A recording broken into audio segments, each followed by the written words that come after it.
Ciao ragazzi, this is Katie Portanova, and you're listening to Florence and Me.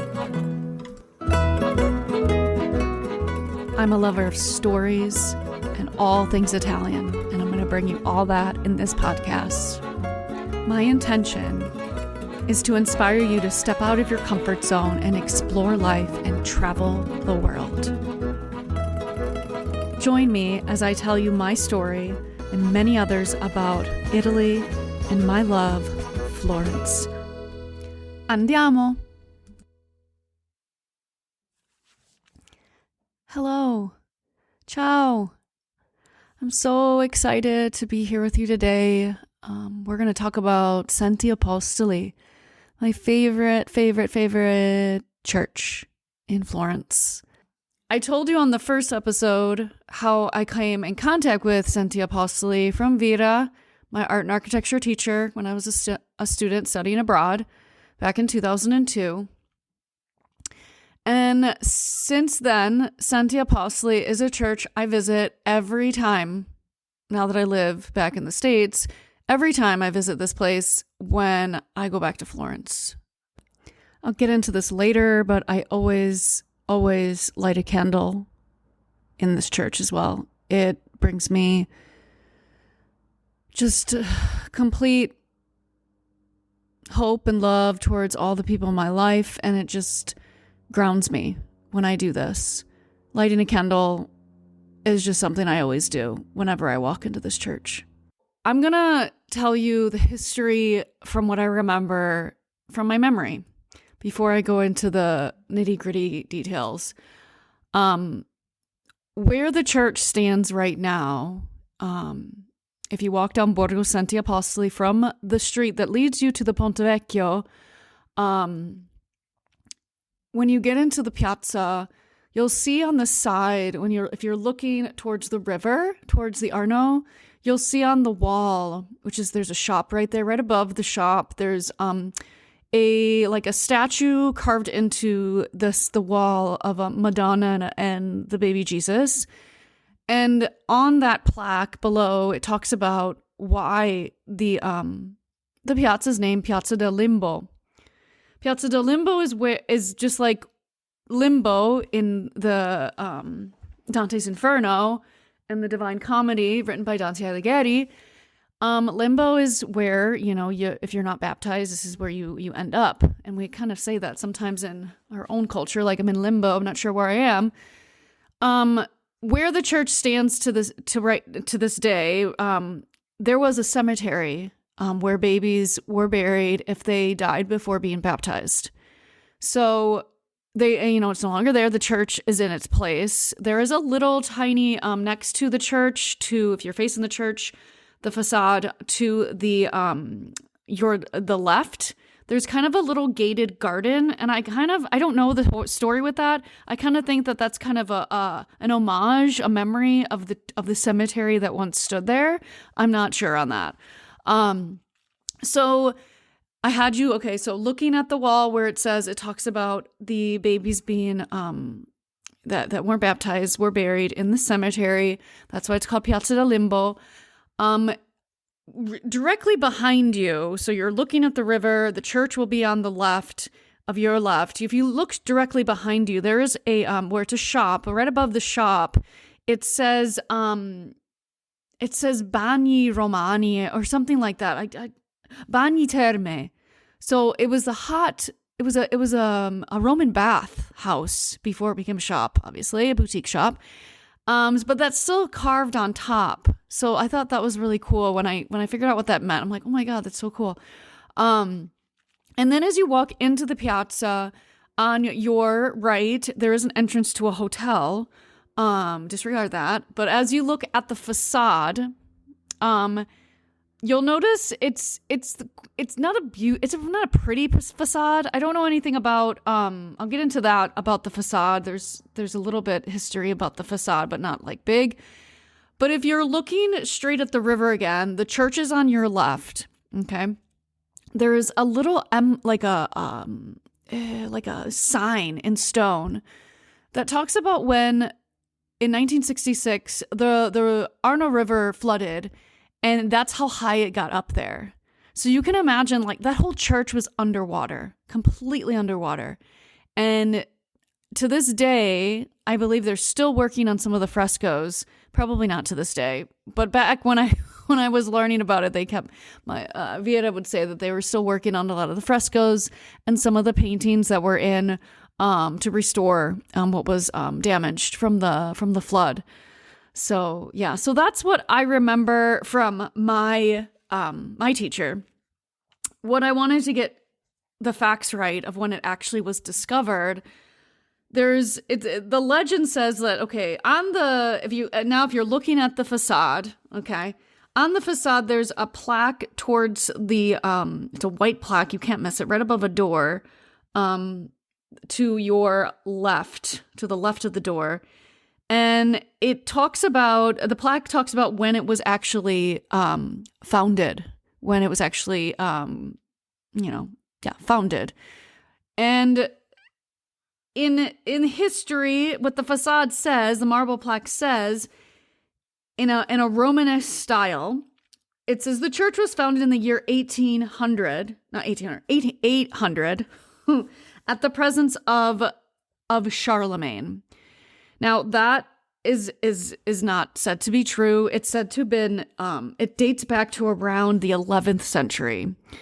Another really cool thing to note is that the church was actually the first church kind of outside of the Roman walls.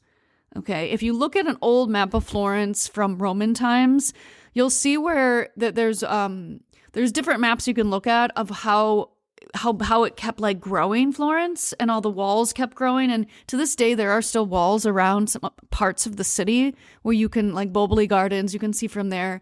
But yeah, so it was right outside the city walls. So that's just really kind of cool to think, like, it was just, there was a big, huge wall and you walked out and there was this church and there was other like land. It wasn't like built up.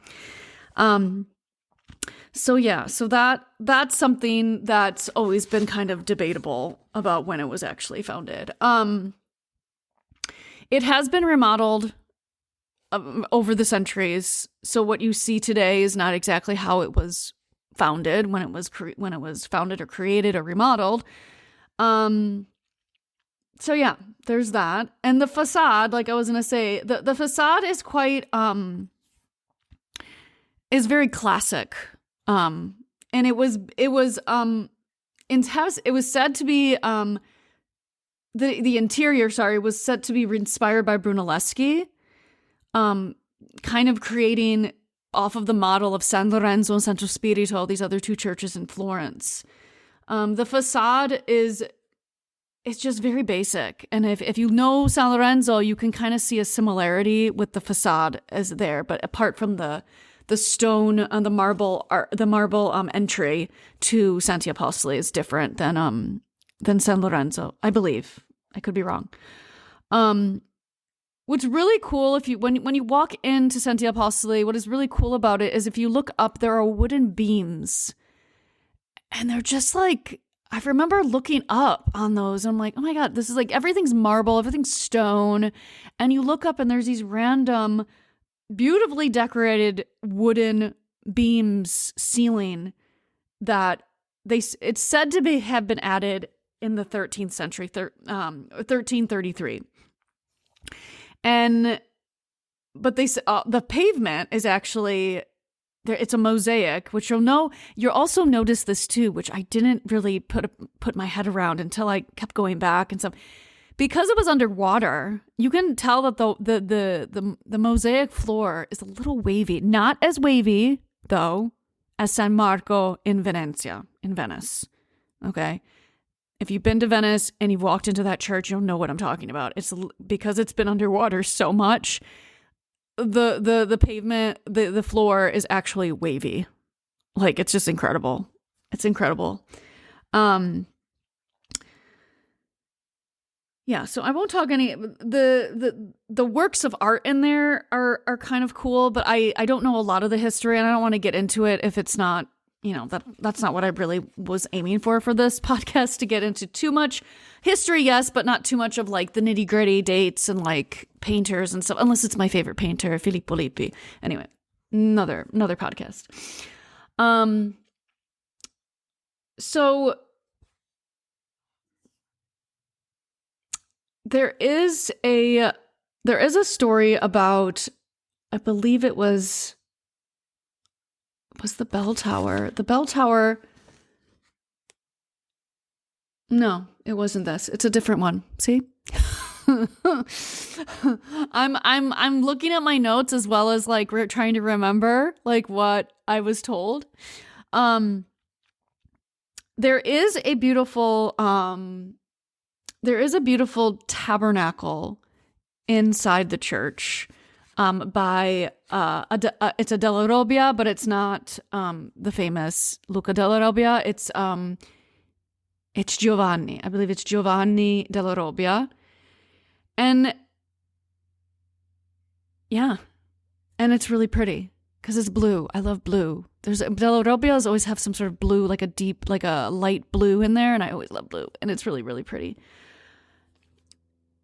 So that's really all I can tell you about this church. I recently found out that this church actually has its own Facebook page, which is like incredible. I went there, but I went back to Santi Apostoli in 2018 with my mom and my sister, and I actually was able to talk to the priest that was sitting like at the entrance of the church, which I've never ever seen, guys. This church is like, nobody goes in here. Hardly any tourist groups come in here. It's so small. There's no big like Michelangelo or Brunelleschi or like any of the big painters. There's nothing really of note in here. It's just really, really quaint, and there's just so much pensive energy in there. Like you can just sit there for hours and just meditate because it's so quiet, and especially on a hot day, going in there, it's so cool because of the marble and the stones and it's so nice. But I found out, yes, they have a Facebook page, and they do a lot of outreach, and they do English service. If you're in Florence at any time and you wanted to go to this church, they do have an English mass, and I don't remember what time it's at, but something to look into if you are interested in like just seeing a really, really adorable church. It's so adorable. I use this church, and I think I hinted to this on one of the episodes prior. I use this church a lot when I was living there as my my safe space. This church gave me answers within my being because I sat with my thoughts, and I sat with my my scarcity, my not being enough, my am I going to make it? Like all those limiting beliefs, this church was holding me. And again, I told you I'm not very religious. Like I didn't go to church a lot during this time. I used to go to church when I was younger, and I was part of a youth group and stuff. But my idea of God and spirituality changed over the years. So I use this church as kind of like my divine, like just spiritual guidance. I would walk in there and just feel immediately held, and immediately just voices coming to me going, "You're okay. Everything's okay. Why are you crying? You're living in Florence." And I just get emotional thinking about it because it was really hard to be on my own sometimes. And again, this was all before I met the love of my life, which I'll talk about in the next episode. But understanding that, like, out of all the times I've stepped out of the box, and I stepped out of my comfort zone, and I stepped out of just being comfortable with where my life was going, like these were the times that tested me. And yeah, I was emotional and I was crying, and I'm crying right now, but I didn't stop. I didn't stop. I didn't let people in my life, I didn't let my really crappy ass students sometimes treat me like shit. Tell me I don't speak right, tell me my dialect's wrong, tell me the word I use is wrong, my intonation. Like, there was a lot of things that could have stopped me from even trying to speak Italian anymore with strangers.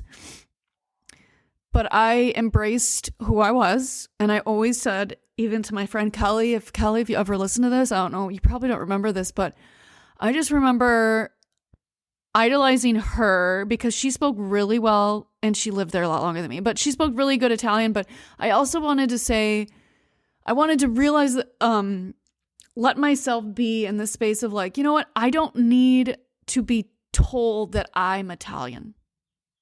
I don't need to be told that I speak amazing Italian. No. I don't need to be told that I have a great dialect. No.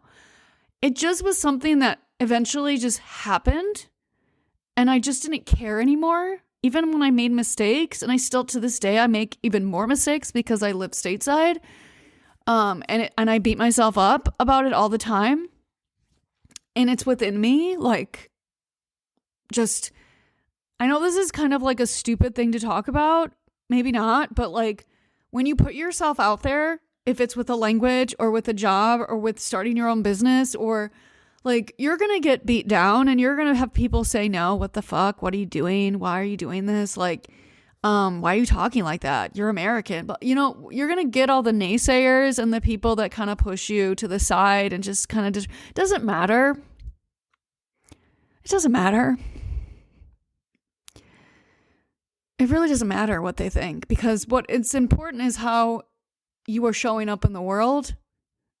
And my vision for my life right now is to take you to Italy, to see these amazing places, and to give back to my amazing friends that are in the tourism business and that can show you authentically, truly Italy.tours. That is my dream, and that's my goal, and that's what I'm going to do. I'm just going to outright say it. That's what I'm going to do. And if you're along with me for the ride, amazing. I would love to have you on one of my travel experiences, one of my excursions. I would love it. I want you to just sit back with that feeling of like, if you are getting, which I know some of you are out there, so we've all got to be in some sort of a battle with ourselves these days, because we're all still kind of at home, working from home, and not really sure of what's coming up next. Everything's very still uncertain. It's so uncertain. My vision and my hope is that by September, we can be traveling safely abroad, and we will be allowed into a Europe. We won't be banned anymore. My hope. I could be wrong, but you know what? I'd rather have hope than nothing at all.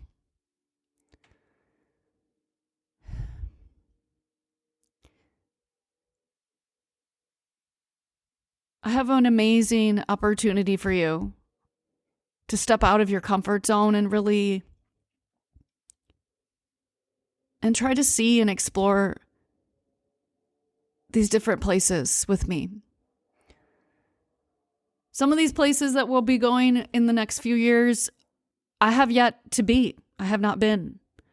But I have my amazing friend Masi and some new friends that I'm hoping that will, help me.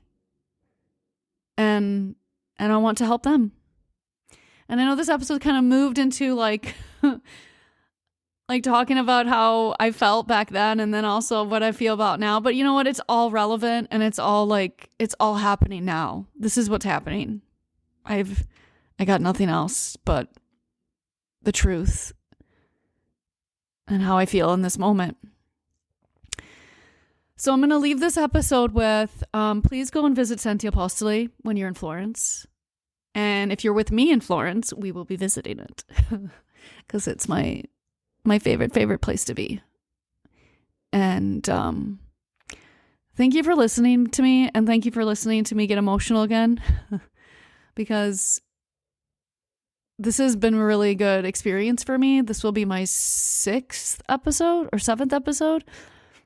And yeah, and I have so many more amazing things to offer to you and to share with you.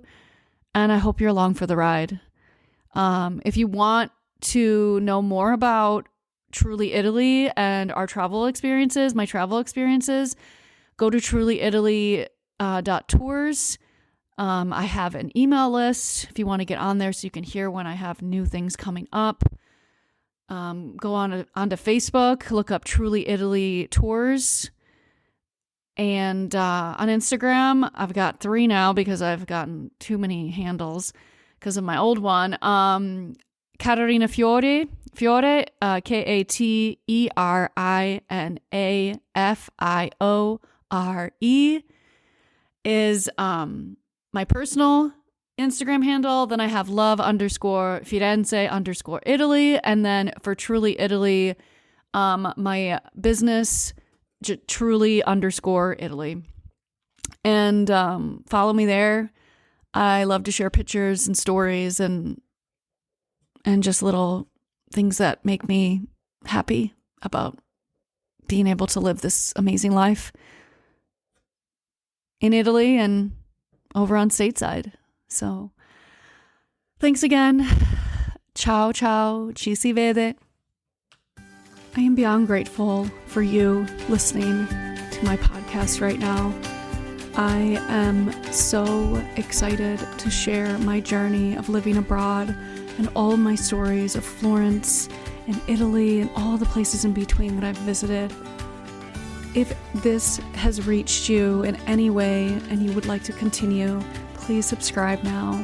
Also, go check out my website, trulyitaly.tours, for all my travel experiences. Ci si vede. Ciao.